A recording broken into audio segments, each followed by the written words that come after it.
The internet has revolutionized the way business is done, in ways that were difficult to foresee just 10 years ago. Internet commerce has become a very important part of national and international business, with websites such as Amazon and Takealot.com as typical examples of electronic or e-commerce in practice. I'm Sean Benetter, attorney specializing in information technology law.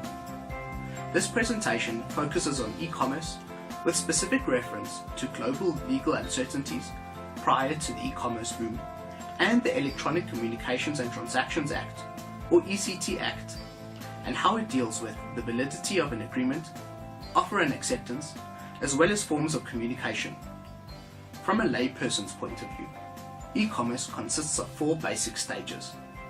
Log on to preferred supplier, select a product or service, submit details and payment information, and click on the button that says purchase, in addition to which you also agree to their terms and conditions.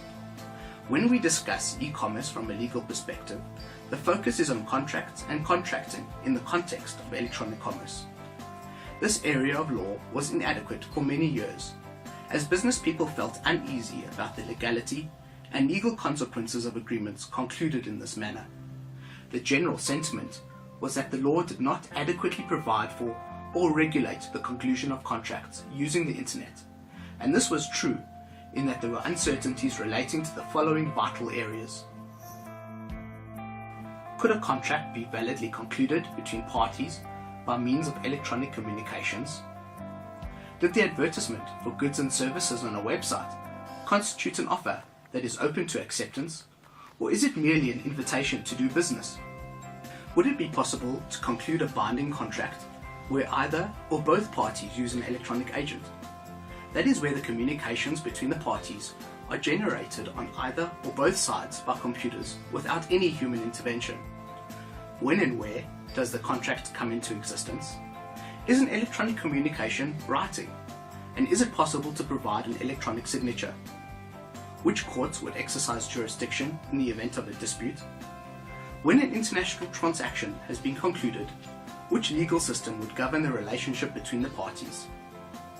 These legal uncertainties were being raised not only in South Africa, but in most jurisdictions around the world. As a result, the United Nations Commission for International Trade Law published the Model Law on Electronic Commerce in 1996. This model law was not a convention and therefore did not find direct application in any legal system, but it did provide an internationally accepted solution. The South African Parliament, in its own response to the legal challenges of e-commerce, enacted the Electronic Communications and Transactions Act 25 of 2002, commonly referred to as the ECT Act, which legislation adopted the principles contained in the model law. Let's look at the ECT Act and the provisions relating to e-commerce. South African law of contract is based on the principle of freedom of contract. The ECT Act echoes this principle in Chapter 3. Section 11, subsection 1 determines that no data message shall be without legal force and effect merely because it is in the form of a data message. This means that any offer and acceptance may be made by means of an electronic data message unless formalities are prescribed.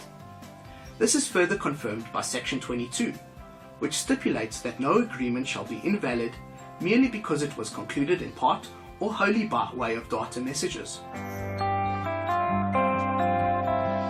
The usual analysis to establish whether a contract has been concluded involves classifying the responses of the parties as offer, acceptance, and counteroffer. According to this analysis, a valid and binding contract is established by the offeree assenting unconditionally to the offer made by the offeror. How electronic communications will be regarded in this process depends on the type of communication used.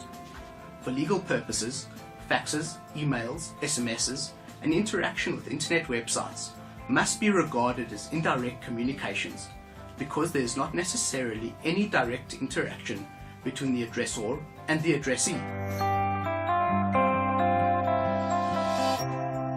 There is no doubt that telephonic communications between persons are regarded as direct communications. However, voice communications are generally excluded from the application of the ECT Act by the definition of data message.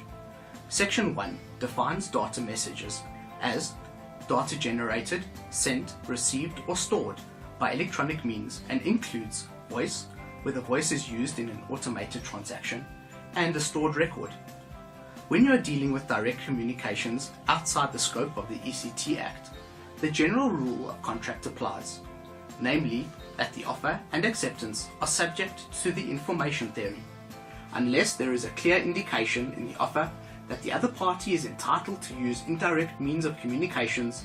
The other party is not authorized to use such forms of communication. The fact that a party uses a particular method of indirect communication for its offer will usually be regarded as implied authorization for the addressee to use the same method of communicating acceptance. Use of such forms of communication as fax or email is at the risk of the party using them. In these circumstances, the general rule, the information theory, applies to the formation of the contract. Section 22 of the ECT Act has not changed the situation, as it refers to the conclusion of the contract by means of data messages. That is where both parties use data messages.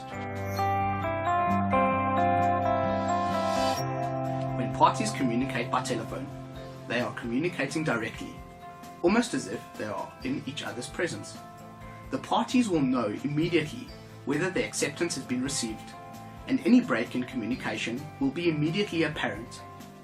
However, this is not true in the case of faxes, emails, and SMSs. While transmission is usually instantaneous, any difficulties in transmission or receipt of the message may not be readily apparent. There is also no certainty that the other party will take subjective notice of the acceptance immediately.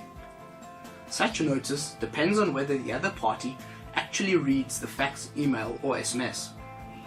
The ECT Act deals with fax, email, SMS, and interaction with websites as forms of indirect communication within the definition of data message. In these respects, the ECT Act places the risk of electronic communications on the sending party by making use of the reception theory. In terms of this theory, a contract is formed at the time and place at which the offeror receives the acceptance. It is interesting to note that the offeror need not take subjective notice of the reception to make it effective. The reception theory offers a fairer and more balanced approach to the validity and risk of loss of communications. Determining the moment of receipt of a data message is an objective fact that can be determined more easily than subjective notice. The reception of data messages cannot be manipulated by the receiving party as it can in the information theory. For example, if an offer has been made and remains open for a certain period of time, the offeror could delay acceptance by simply not opening the notification of acceptance until after the period runs out. In terms of Section 23 of the ECT Act, a data message is deemed to have been received by the addressee when the complete data message enters an information system designated or used for that purpose by the addressee and is capable of being retrieved and processed by the addressee. In addition, it is deemed to have been received at the place where that party has its usual place of business or residence. This means that when an acceptance is sent electronically by fax, email, or SMS, the contract will be deemed to have come into existence when the acceptance is received by the offeror. It is always open to the offeror to prescribe the manner in which acceptance should be made. It is important that the offeror expressly stipulate the manner of acceptance. This is usually done in the offer, the invitation to do business, or in the standard terms and conditions of the offeror. The bottom line is that the parties must make their intentions clear from the outset. If there is no provision stipulating the manner of acceptance, the general rule will apply, and the contract will be deemed to have been concluded at the time and place at which the offeror receives the communication confirming acceptance.